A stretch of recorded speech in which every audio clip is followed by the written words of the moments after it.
Good afternoon, good evening, good morning, wherever you are, and welcome to NerdTube.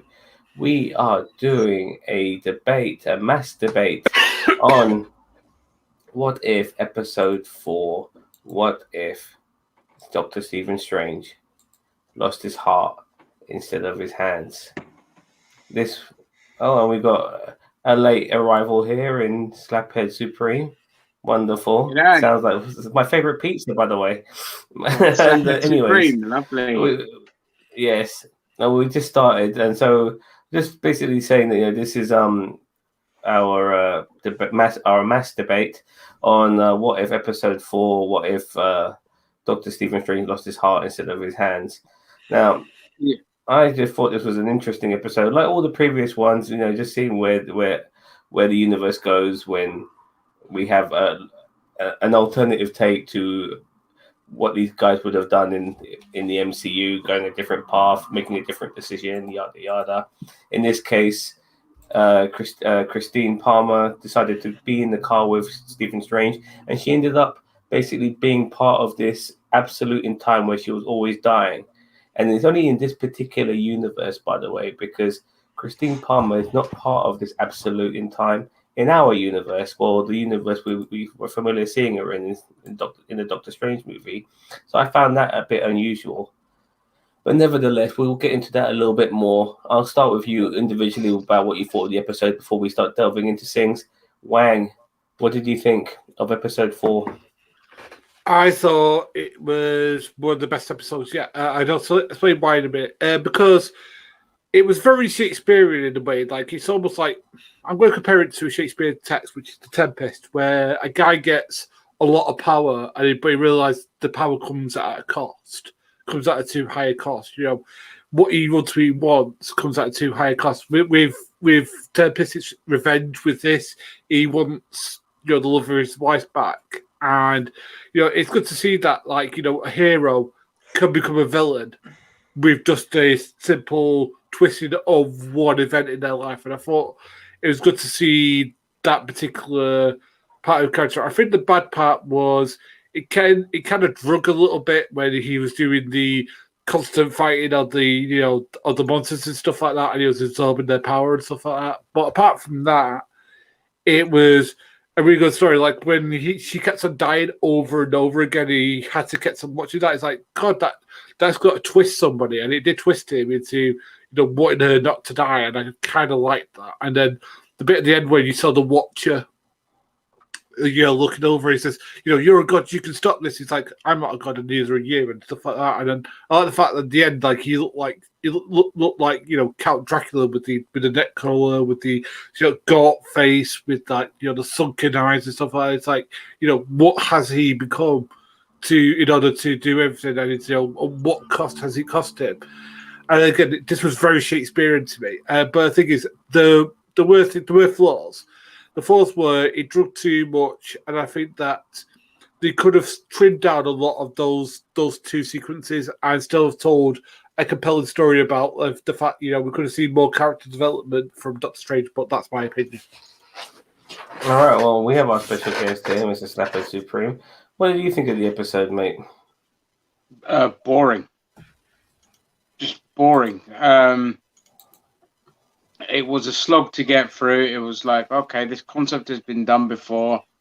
Here we go again with more kind of time loops that just you've seen it before, and it was nothing special. And quite frankly, I couldn't even make it to the end before giving up. I was just like, I don't really want to see this. The performances, hello, Cat. The performances were like, there wasn't much effort put in there. Just didn't feel it this week. When did you give up on it? Like, whereabouts? Around the time when he meets the librarian guy, the African guy, who's okay. Yeah, I was like, I can't be asked for this. This is just, I'm not feeling it from the beginning. I know I could go back to it, but I'm not feeling it. Yeah, look, you want to be on camera, hey? I wasn't feeling it, so I might go back to it later, but that was my thoughts. Any more to add to it before I pass on to Chio? Okay, No. Chio. I thought it was middle of the road. Actually, I think we've got one good, one really bad, and then one middle of the road. So we've got the trifecta. I mean, I agree with Ginger about the time when he started stealing the power. Well, he didn't know this because he didn't see it, but I mean, he was gathering power from other mystic beings. Like I was kind of like, let's keep going, and it just kept dragging and dragging.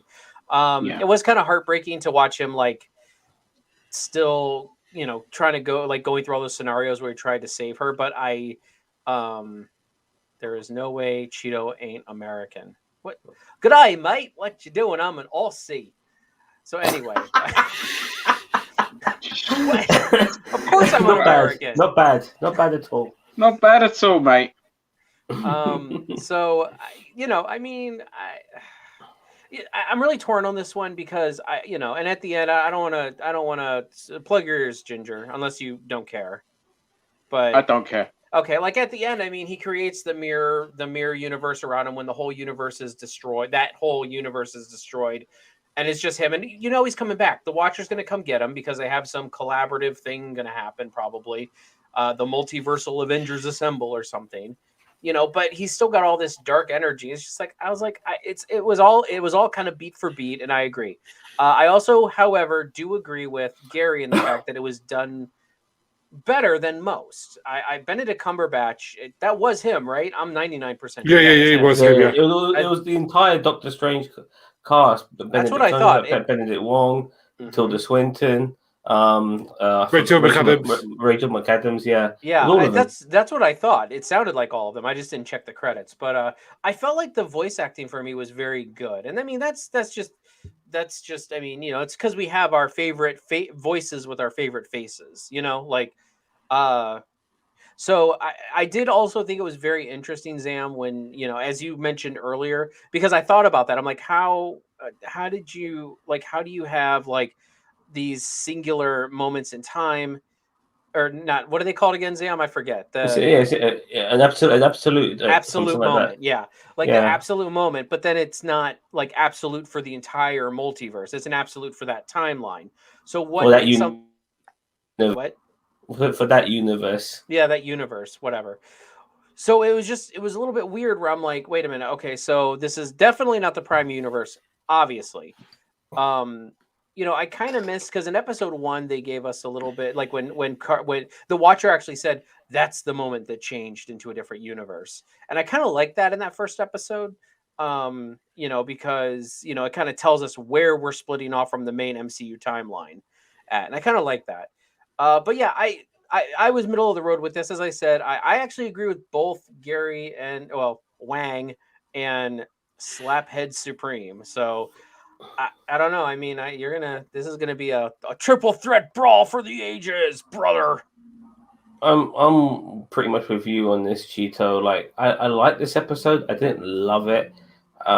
It wasn't blowing me away, but there was something very touching about it at the same time. I mean, this was the first real sort of episode about romance to a degree. You had it obviously in the Captain America thing, but it was like a heartbreak though, like it was a very sad romantic story of a man just trying to get his love back, and then he ends up fucking destroying the universe by doing it at the same time, which was maybe what some people would do for pussy.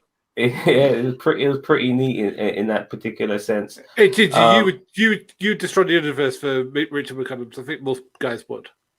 I'd destroy the universe to get chicken wings stable. Yeah, not take much from me. I find that funny though because you've already brought it on your camera. So I mean, what? Oh yes, that. Well, I wouldn't even destroy a table for that pussy. So, but like I got callbacks from other films watching this as well. Like when he was going through that time loop and he could not save Christine. It reminded me of Guy Pearce's Time Machine. Yeah. And then when we had good Doctor Strange versus evil Doctor Strange, it reminded me of Bizarro versus Superman from Superman 3. I'm not sure if you guys picked up on that vibe at all because you had like a darker version of Doctor I didn't get Strange to that versus bit.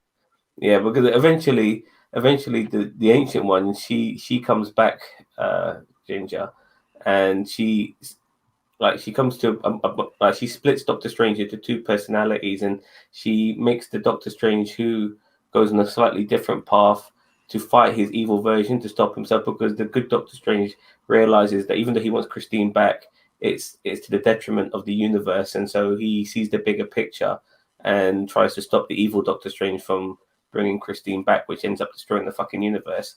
But because the evil Doctor Strange is more powerful than the good Doctor Strange, the good Doctor Strange loses. He loses the fight. There's even a point in the cartoon where both their capes fight, which was fucking hilarious. I never thought I'd see something like that, the cape fight. But I was waiting for it. Really? Well, as I said, That's what Jason lived for. well, as I said, the thing that that I directly compare it to is the Tempest.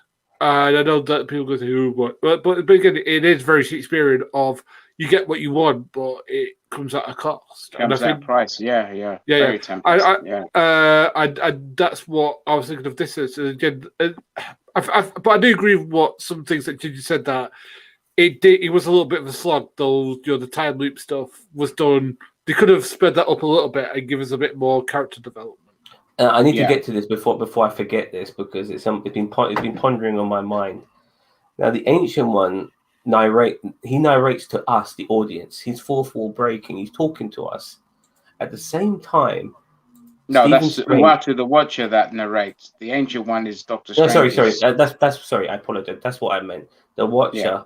Yeah, he narrates to us. He's talking to us. He's fourth wall breaking.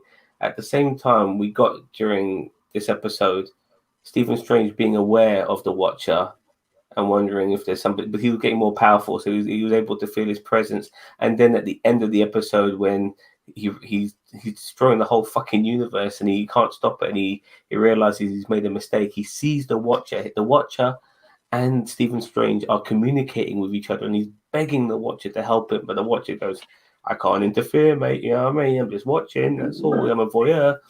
So we have the Watcher communicating with this universe, with people in this universe, and he's also communicating with us. So what the fuck's going on? I mean, what's all that about? Is there something to that? I'm not sure where I'm getting at. The one thing that I will say about the ending was that he looked absolutely ridiculous when he was in his full, he basically looked like. I'm trying to think what he looked like. Oh, Ginger's good. I'm sure he'll be back. We had all the stuff on. We had all the different powers on. He looked like. I'm trying. There is something that he looked like that's in popular culture. But I'm Are trying you to talking about Doctor Strange or the Watcher? Doctor Strange, when he had when he had these eyes glowing, when he had the fat face. You know what that was? Yeah, but that's because he absorbed all these creatures, and because he absorbed all those creatures, he ended up being an amalgamation of all the creatures he absorbed for a period of time. But he reminded me of something. I'm trying to put my finger on what. I know exactly who it reminds me of. Go ahead. No, it wasn't that. It was it's a character from fiction. It was something. Anyway, he looked completely goofy. It reminded me of something in a way. It looked completely goofy in a way, and it was just like, it was quite bad, to be honest with you. As I said, that bit, but as I said, I love the Count Dracula look that he had going normally.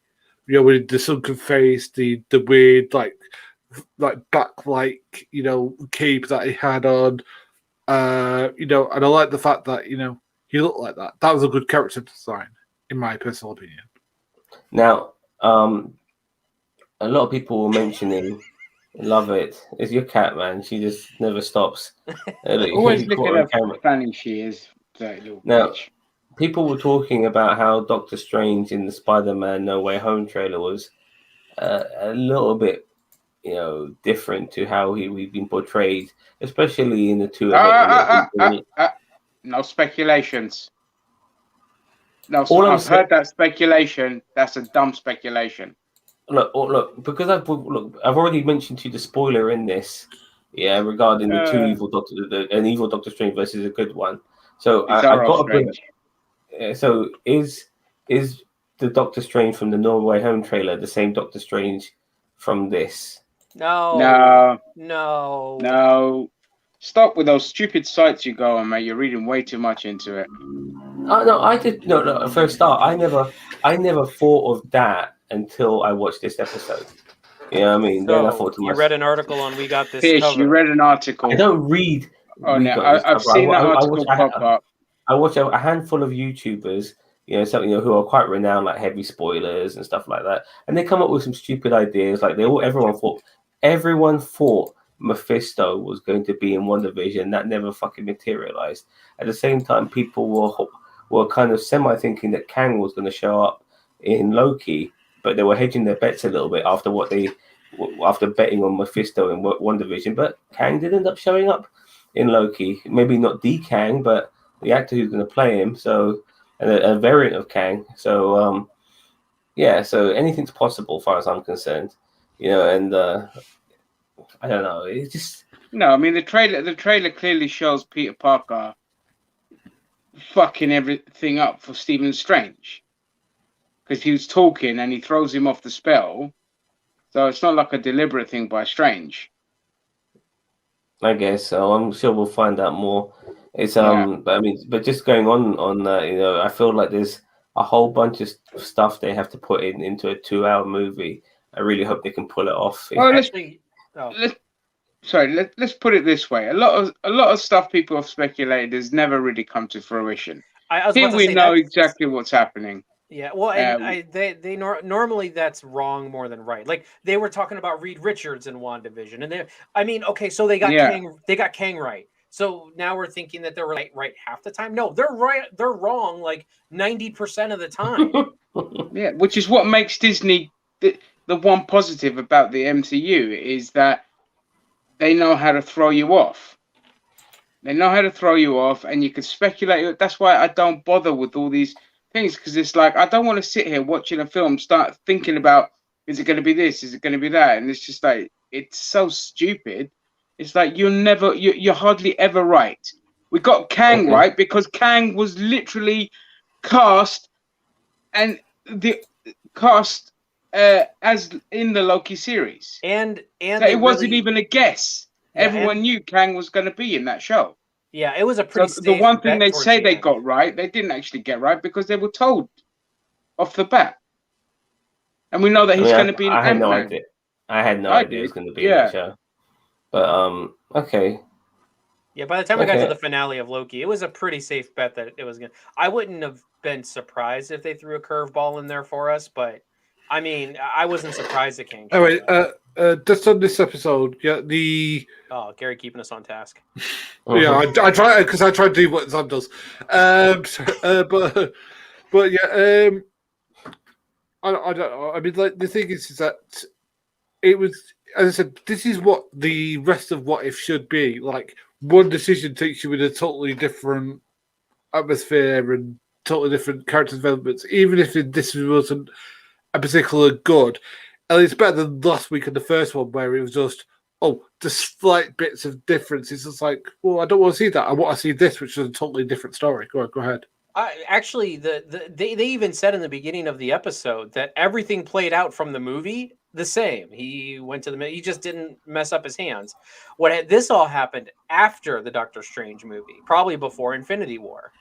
So, like, that's when this was taking place in that universe. Who helped him with the surgery then? Because it was Rachel McAdams' character in the movie when he was stabbed. So that had to be different because she's fucking dead in this universe. So that would have been different. But other than that, it did play out the same.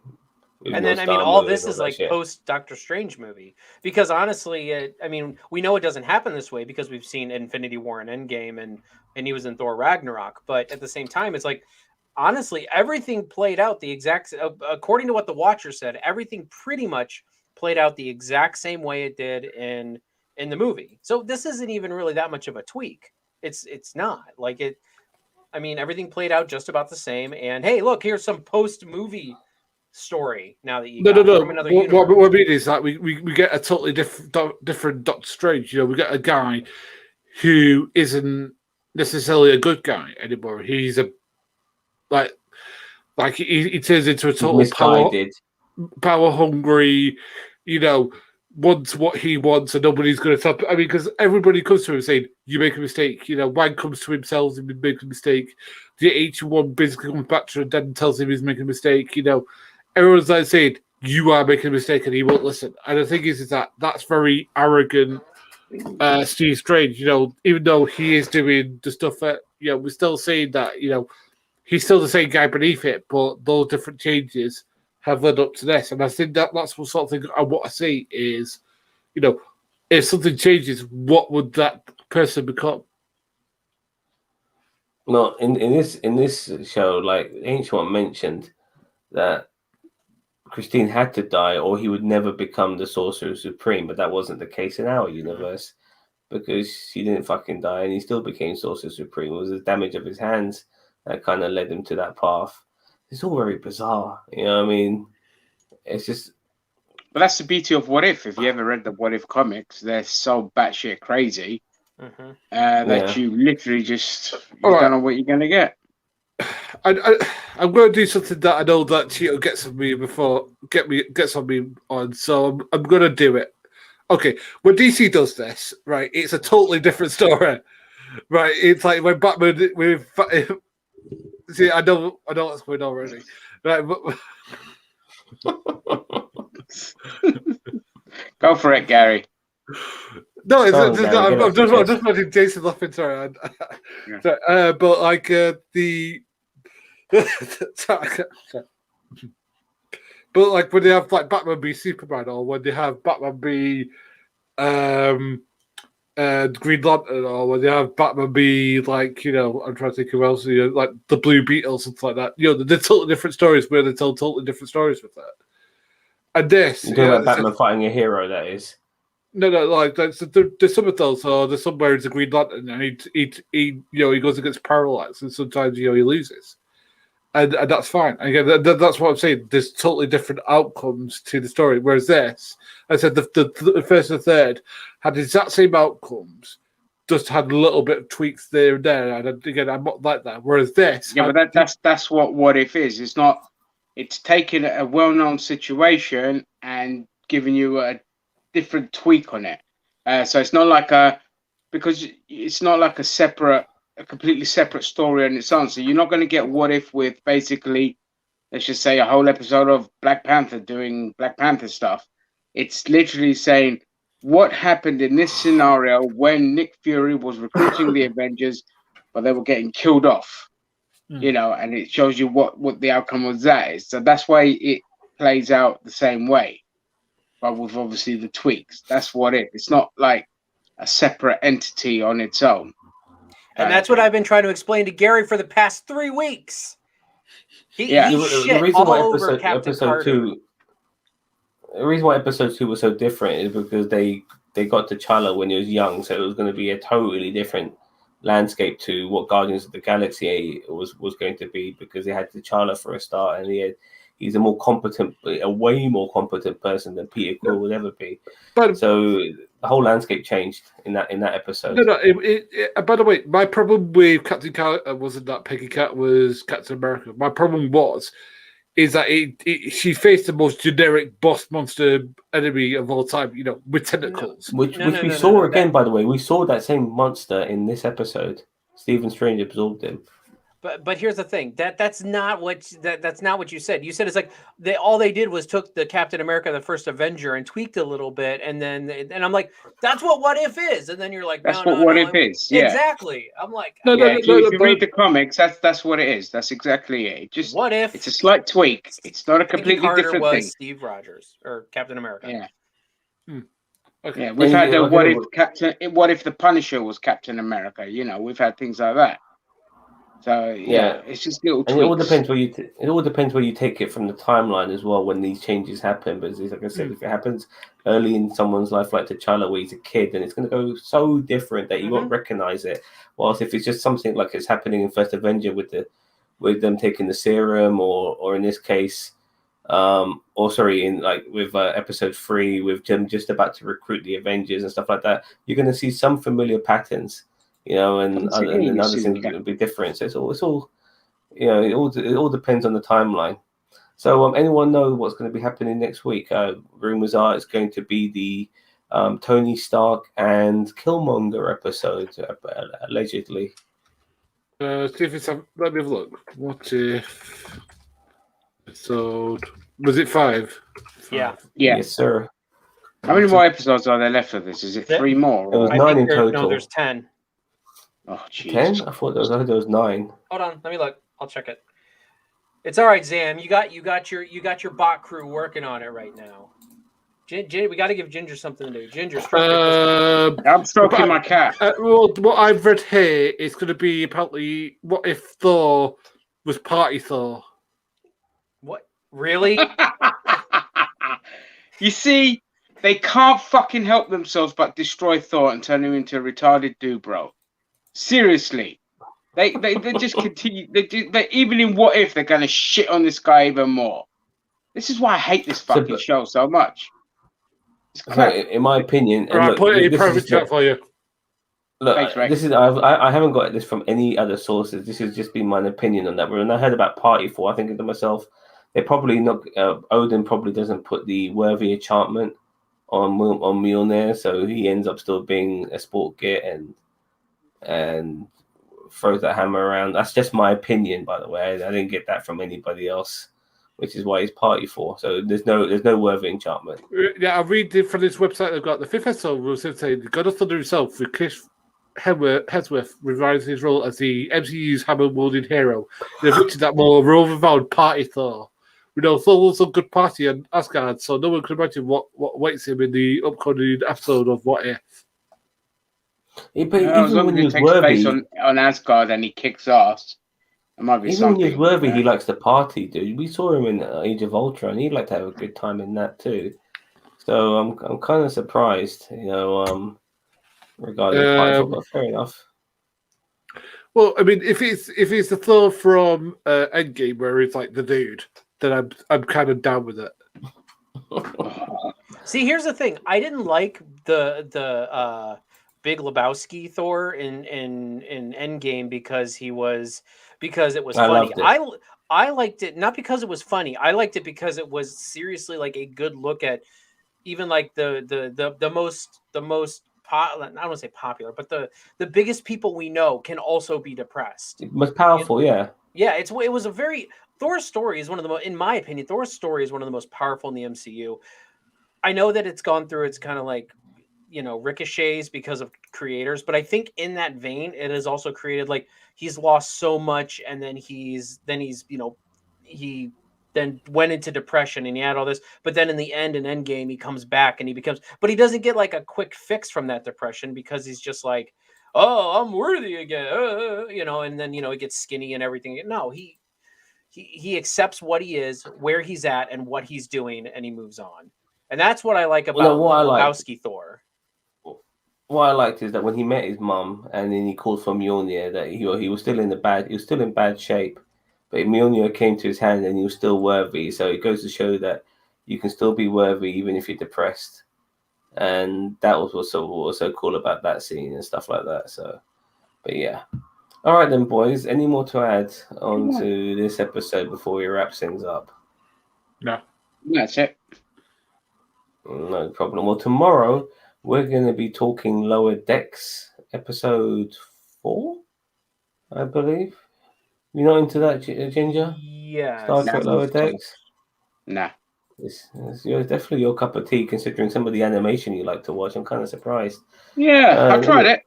I've got 2-3 episodes, and I was just like, no, this is crap. So, okay, fair enough. Pinkies up! I'm class. Well, I will be talking about that tomorrow. Oh, sorry, Cheeto and I will definitely be talking about that tomorrow. And then after that, we'll also be talking about Titan season 3, episode 5, I believe. 6. 6 even. 6, my bad.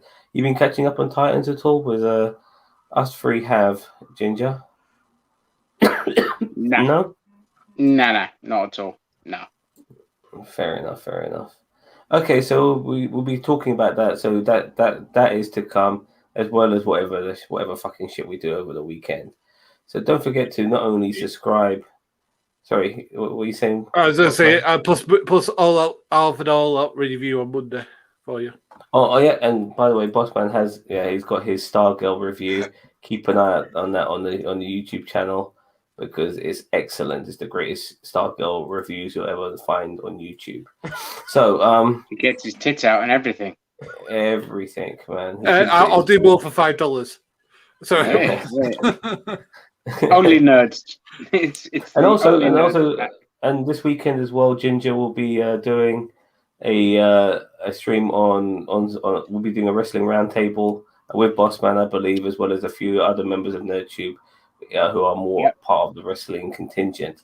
So we're going to be talking about the revamped NXT and what the future holds for AEW. It's looking quite interesting, and I'll leave it at that. CM Punk is fighting this weekend. He's he'll be at the pay-per-view. Yeah, so when I do the review of the pay-per-view, I'll do a review of that match. And hopefully we could live stream that one. If I hook up my internet properly, we could just do a live reaction of the All Out. I reckon reckon that place is going to explode if he pulls out the GT. Oh yeah. I just want to see if I'm actually, even though I don't watch wrestling anymore, I'm curious about that match just to see if he still got it. And that's really it. Because once he gets back into the swing of things, it'll be just the same old. So I don't give a fuck about that. But his first match, I want to see if he can still move like he did 7 years ago. Anyways, so as you can see, there's plenty available for the future for NerdTube. Don't forget to like, comment, share, subscribe to NerdTube. We are the greatest fucking YouTube channel you never fucking heard of. And we'll see you cunts later. Bye-bye.